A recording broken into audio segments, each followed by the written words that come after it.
I don't think Susan needs much introduction. As mentioned, and as we all know, she's Commissioner of the Australian Charities and Not-for-Profits Commission. And I particularly want to thank her, having been many years in and out of the charitable and not-for-profit sector, interspersing that with being in the university sector. I want to thank her, I think, humbly, and I don't want to say that I represent the whole of the Australian population, but I do know that she has put in a tremendous amount of work to balance the requirements of charities and not-for-profits for less bureaucracy, being able to get money, being able to manage that money, being able to get charitable status, get gifts through deductible gift recipient status, as well as balancing that with taxation requirements of the Australian public to have accountability and transparency, and to make sure that when we do give charitable status, it's to organisations that are doing good causes. And there's been review after review after review over many, many years, and to get to the stage where you've actually achieved legislative change to establish an act, and then and by that establish a commission, is a tremendous achievement. And I just wanted to thank Susan for all the hard work and her department over the many years before this. Susan's earlier professional background was in education, and she may speak to that, I'm not sure. And she's also had many, many chair positions, so she's very familiar with boards and governance and management of people. She's also served as one of the 3 commissions on the 2009 Victorian Bushfires Royal Commission, and again, thank you from the general public, because that couldn't have been an easy task at all. So please put your hands together to welcome Susan Pascoe.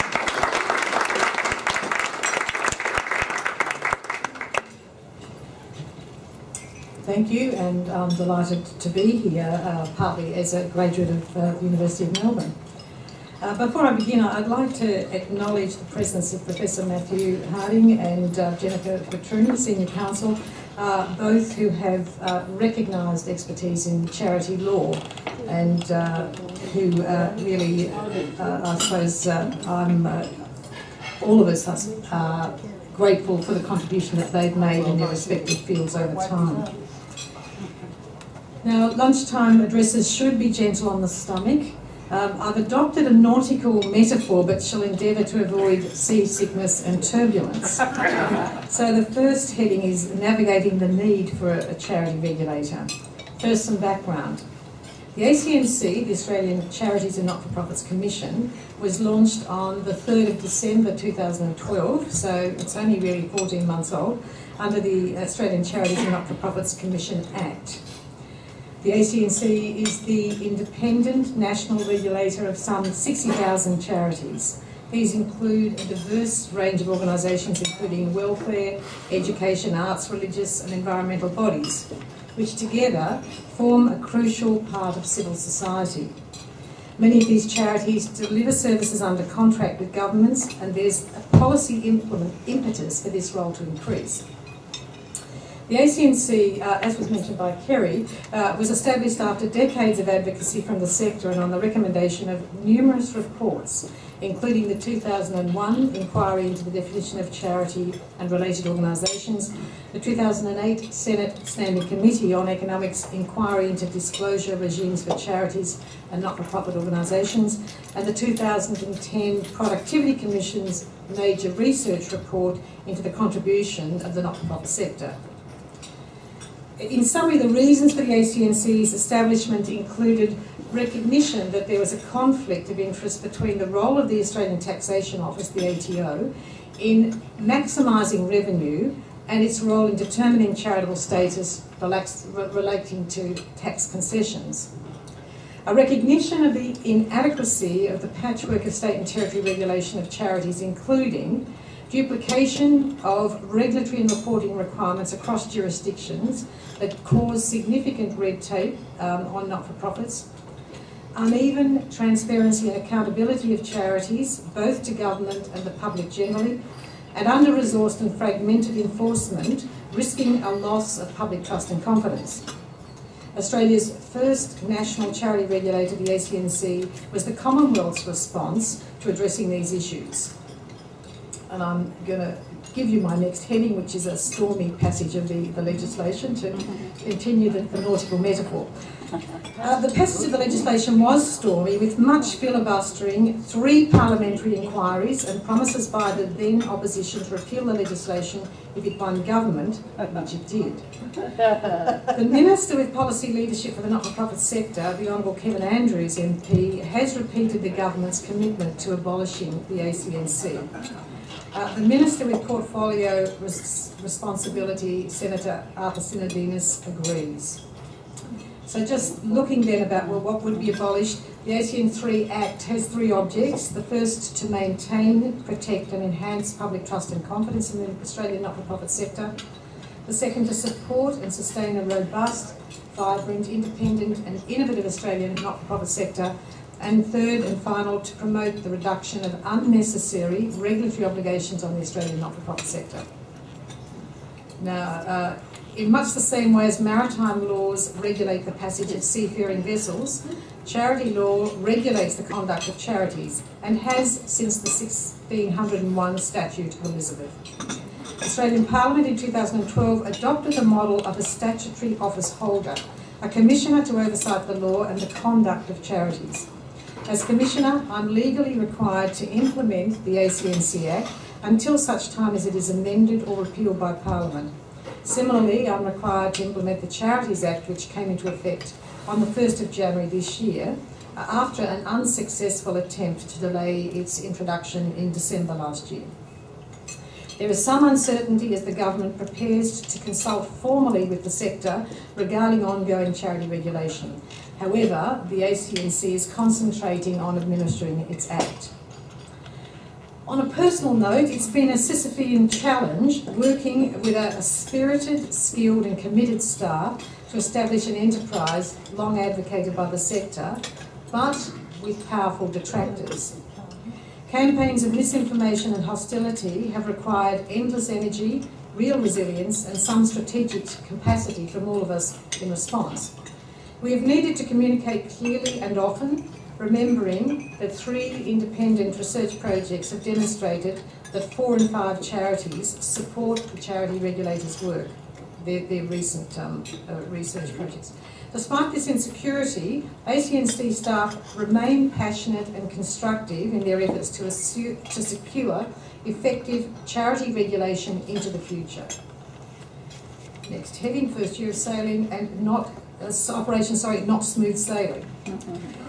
Any startup enterprise requires a combination of logistical, organisational and strategic elements.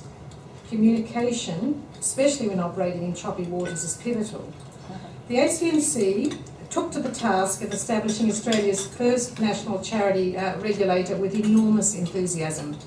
High calibre staff worked assiduously to put in place robust processes and a client-focused service orientation. There's a single office in Melbourne for a national regulator, so inevitably the service is primarily online with a self-service mode. And this captain takes to the skies rather than the seas to maintain contact with key personnel in other jurisdictions. We provide guidance and advice on the web and a phone and email advisory service. Within our limited budget, we offer as much face-to-face interaction as possible, including in rural and remote locations. Despite the forecast turbulence, the ACNC managed some significant achievements in year 1 of operation. With the help of an earlier ACNC task force, we organised premises, began an IT build, employed and trained staff, agreed policies and procedures, and engaged with the sector. At the heart of our work is the register, which is on the website www.acnc.gov.au. It's the first freely available online register of charities in Australia. We inherited an out-of-date list of 56,000 charities from the ATO and have devoted considerable resources to cleaning this data. Once completed, this credible database will put Australia on the same footing as charity regulators in other common law countries, who all provide a register for public scrutiny.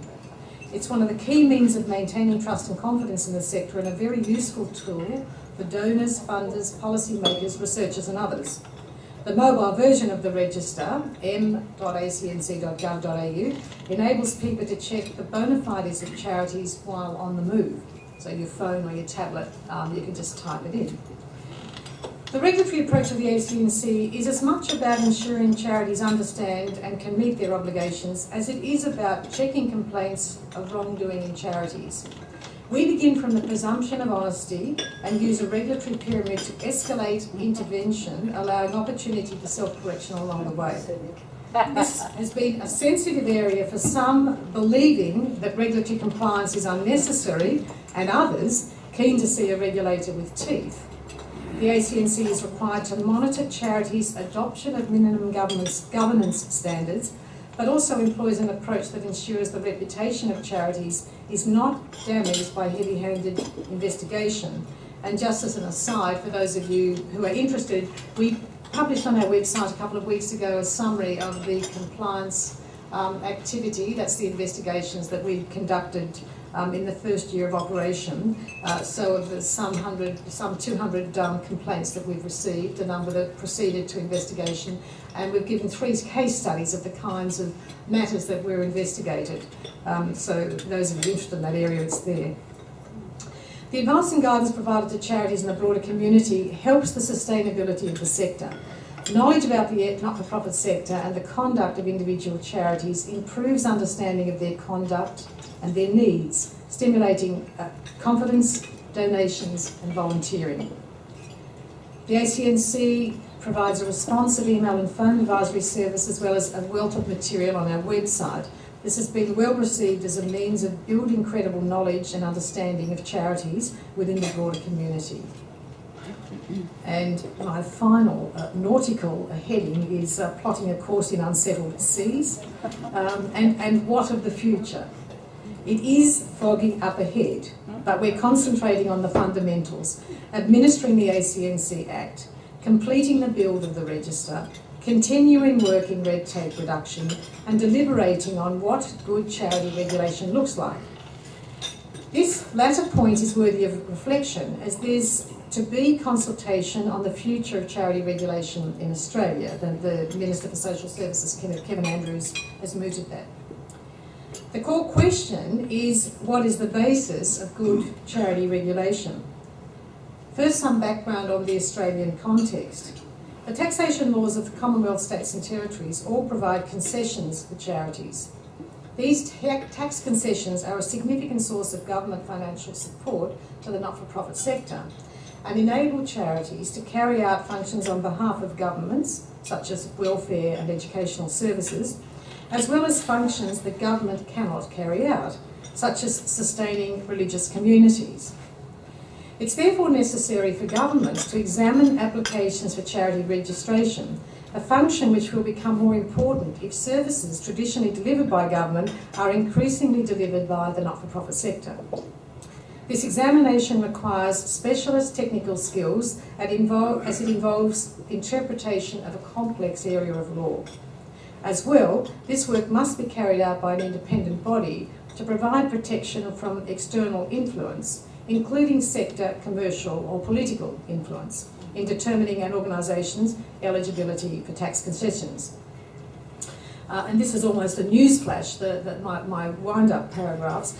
The advisory board of the ACNC met on Friday last week and talked a lot about the current context and what are some of the scenarios for the future. And one of the views that it took is that it could make a constructive contribution by focusing on what good charity regulation looks like. And in fact, they are currently reflecting on a document that they intend to distribute in the near future, which will be their contribution to discussion. But just to give you a flavour of the kind of principles that they're looking at, they're principles like independence of decision making, transparency and accountability to members, funders and the community, fairness and natural justice in administrative procedures, integrity and certainty in administrative processes, proportionality, consistency and regulatory necessity. In other words, you don't intervene unless it's required, and then you do it in proportion to the risk. Understanding of and respect for the sector, and support of signed international treaties and agreed obligations. So they're the kind of things that the board is deliberating on at the moment with a view to contributing constructively to debate. Currently, the oversight of charity, the charity sector in Australia is becalmed, compass in hand, awaiting instructions or a map for the future. Thank you.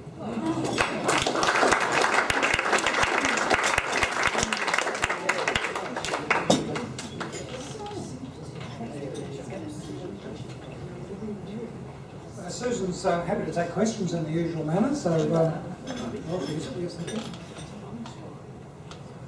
As a resident of a not-for-profit retirement village, one of 4, run by a 19th century foundation with its own local and personal act, originally of the colonial government, I have found information impossible to obtain, such as the constitution of the body running these 4 retirement villages, access to their minutes, reports that they have commissioned from time to time, in which we, the residents, have participated. And I was totally unprepared for the depersonalisation that I would experience.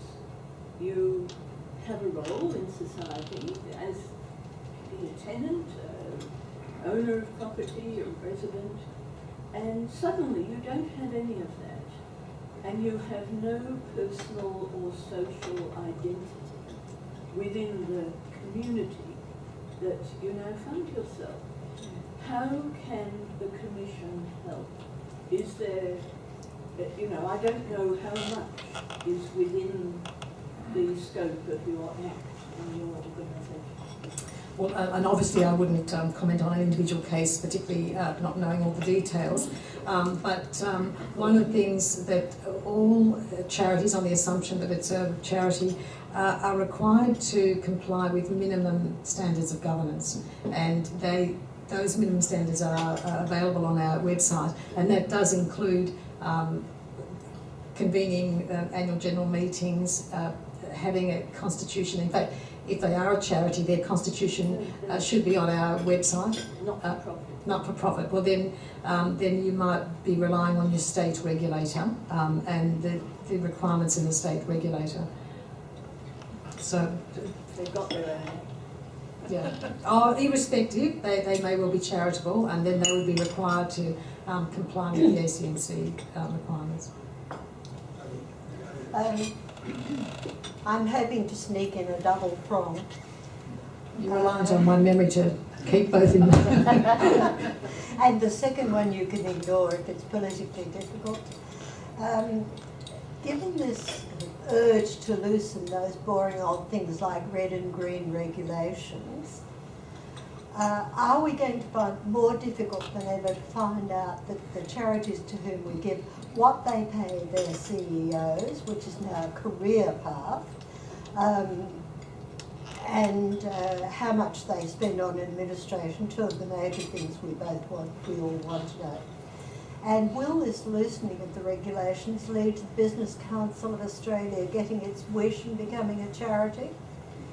Well, I won't comment on the latter, but on the former, just in relation to the kind of information that you can access and the likelihood of information such as the CEO's salary, that's really going to depend, I think, on where the government lands. So in a speech last week, the Minister indicated that he has an interest in a model in the US called Charity Navigator. Now that does print CEO salaries. The only thing is it's voluntary. It's and of the roughly 2.5 million US charities, only 7,000 are on it. So it would need to be beefed up a bit.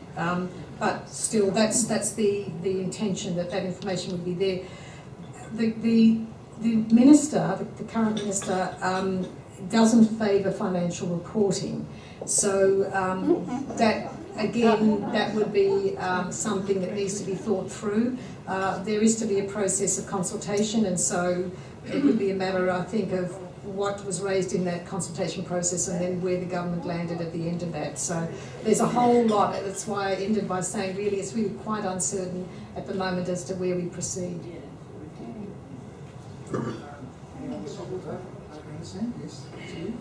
I'm involved with the international organisation, and we report as a company registered in the United Kingdom, and we have to provide annual reports to not only the company, as we are a charity holder, but also the Charities Commission in the UK. Now, what is the difference between the Charities Commission in the UK and what you do? They're very similar. In fact, in developing the ACNC Act, the Commonwealth Treasury, who did the work, pretty much compared the acts of charity regulators in other Commonwealth countries. The UK Charity Commission, the Charity Commission of England and Wales, is the oldest of them. So there's a lot of similarities. Well, the annual reporting of finances, etc., etc. In the UK there is, yes. Yeah. Yes, like David? Yes, you? I'm wondering if you could just summarise for us what the concerns of the current government is. I think it might be more philosophical than anything. So there's a very strong view about the nature of civil society, and that civil society should be unencumbered by government, and so not-for-profits are seen as a key element in civil society. There's a view that the greatest encumbrance is red tape, and that government should withdraw from requirements such as reporting that create that red tape for charities or that part of civil society. So no, I think probably they're the key drivers when you see them coming through the speeches. They're on the Minister's website, so you can read them, but there's been a consistency in thinking throughout. In the true interest of democratic principles, there's not much representation unless I'm to take a question. I saw Cheryl's hand first.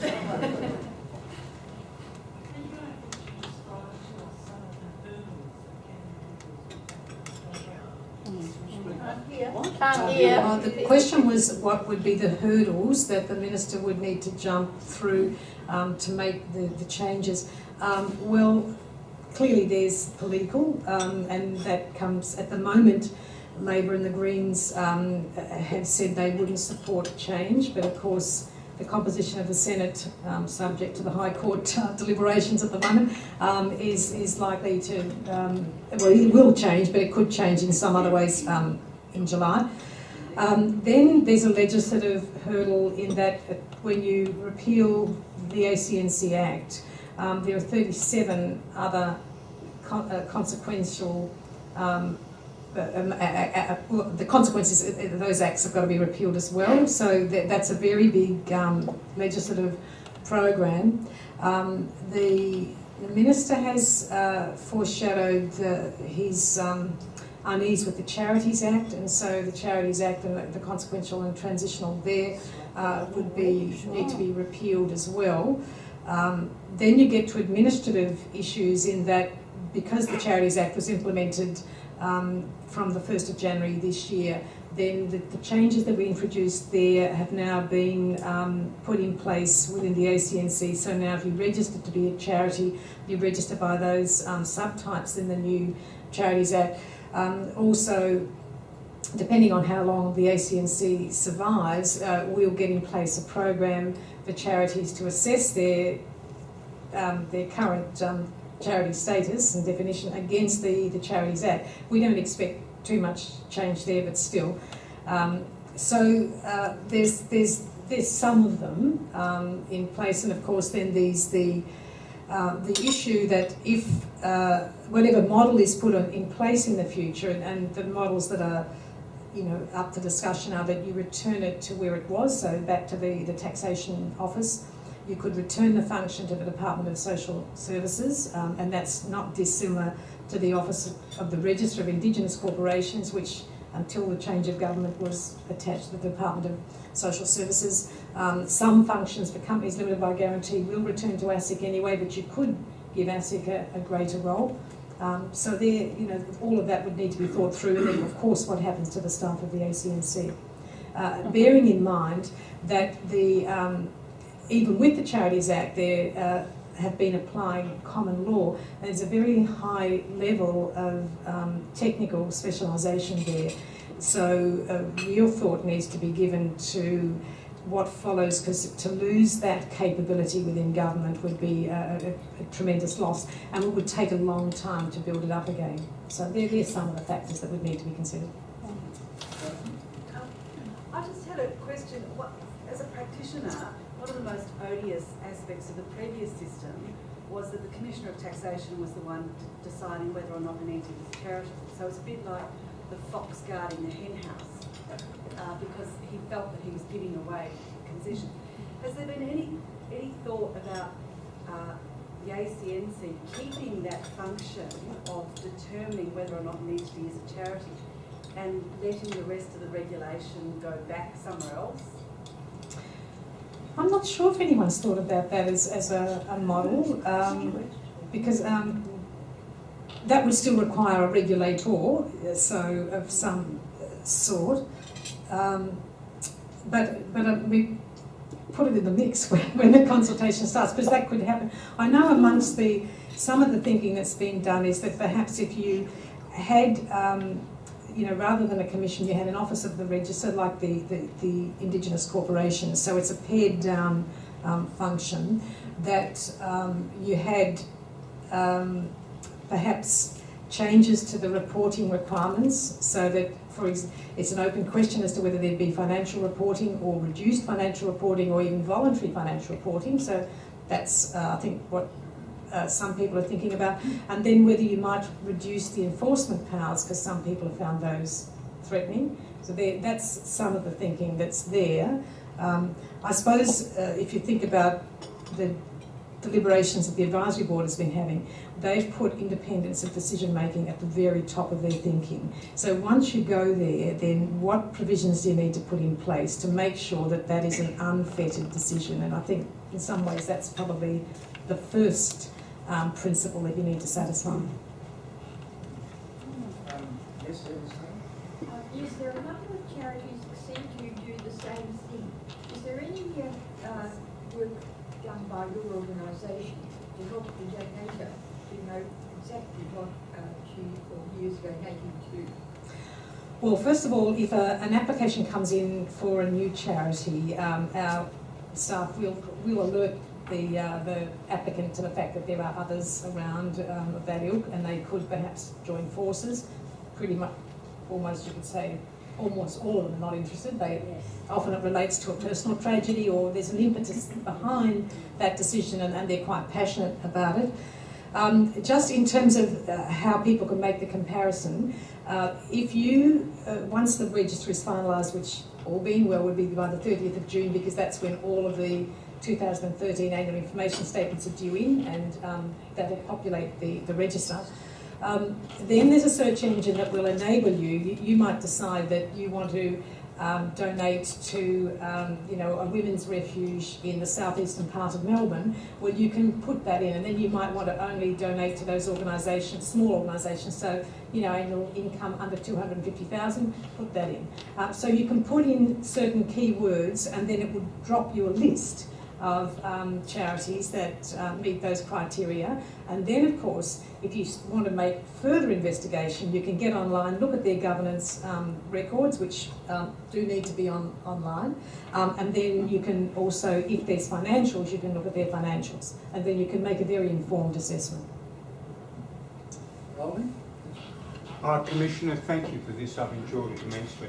I did a bit of reading before coming, and I was surprised to find that there are court cases which have found that there is benefit to civil society of religious organisations expressing their faith. And I was surprised. What view does the Commission take of the benefit to civil society of religious faith practice? And the necessary entitlement, therefore, to being a charity. Well, we've got an expert here, but what I would just say is that we do very literally interpret the law. So we don't take a view other than the law. But Matthew, did you want to comment? It's a very complicated question. Well, it's just I was listening in the background as I was reading this. I was listening to the child abuse inquiry. I was frankly startled to read these court judgments, so I'd be very grateful. Well, what I would say is that the case law, such as it is less than coherent on that question, so that the reasoning judges have given in past cases for the public benefit of religious purposes really doesn't stand up to close scrutiny. But I would add that that's not to say that there isn't a good justification for the recognition of religious purposes as charitable. It's just that judges haven't offered it to date. That's my view. Thank you. Who are you? Assuming Is that how do you forecast the adoption of decisions made by the ACNC? I'm sorry, We're can going you project a bit more? So what? Not going to be. Yeah, so assuming the ACNC continues, how would we forecast the adoption of ACNC decisions? By other regulators such as state government and working council. Thank you. Well, in a clearer environment, then we would be forging those links. So during the period of the last government after the Act was passed, South Australia and the ACT announced that they would align their regulatory and reporting arrangements with the ACNC. So you would have got, if that were to continue around Australia, then you would have got full alignment in time. Bearing in mind that the decision that the Commonwealth took was rather than try and herd cats really and get all of the states and territories in agreement, it would get its own house in order and invite them to participate. And that's not been a fully successful strategy, be fair to say. So that would be one way. I think the area of fundraising reform is screaming to be undertaken because of the duplication, in addition to charitable registration and reporting. So that's another area where you could see enormous potential for reform. But I suppose sitting behind all of it is political will. And actually I think there's a role there for the sector because governments will act when there's sufficient pressure from the sector. But I'd say in some ways the area of fundraising is a particular one because you can do that irrespective of government's views about regulatory imposts. You can do it quite separately. Two more questions. Yes, Margaret? Sorry. And Sue. I've had an association with a couple of charities for many years, and I've noticed over the years that there's an increasing amount of literature that hits the letterbox, from telephone calls, and I wonder, is there a sort of misfit between the amount of money that has to be made from donations to pay for all this, and the amount of money that eventually gets to the cause in which we're interested?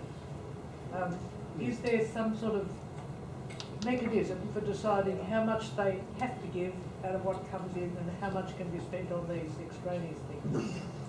Well, it's a difficult one because, for example, early in the life of a charity, you're going to need to spend a lot more on getting your administrative arrangements in order and training staff and securing premises and all that kind of thing.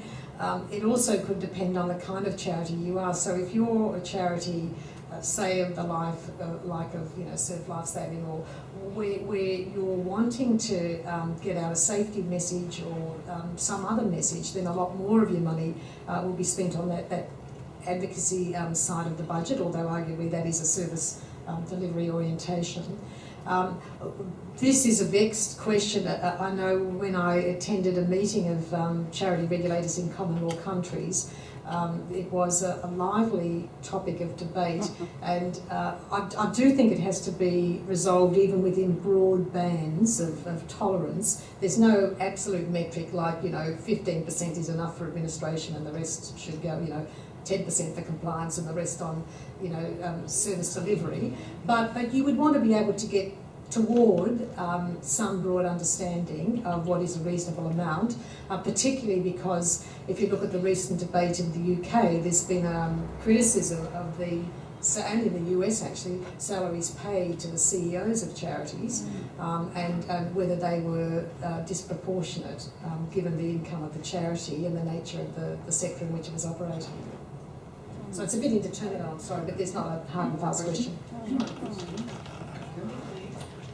its short history so far, ACNC seems to have been focused on financial reforms and governance. I was just wondering whether in the future it will be looked to increase the transparency and information around the impact that charities and non-profits have. So that was a question about, in the early days, the ACNC has been focused on governance and financial reporting. In the future, might it focus on impact? And I think that would be fantastic. So, whatever regulatory form goes forward, if you look at the annual information statement, there's just a brief section that asks what were your key activities in the preceding year and what do you foreshadow for the following year. And that's at least a small opportunity to give some indication of impact. And of course the charities are invited to attach other documentation, so you could attach an annual report that gives more information about impact as well.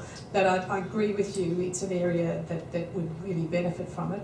Just as a side observation, as the annual information statements are coming in, 23% of charities have attached their financials even though they're not required.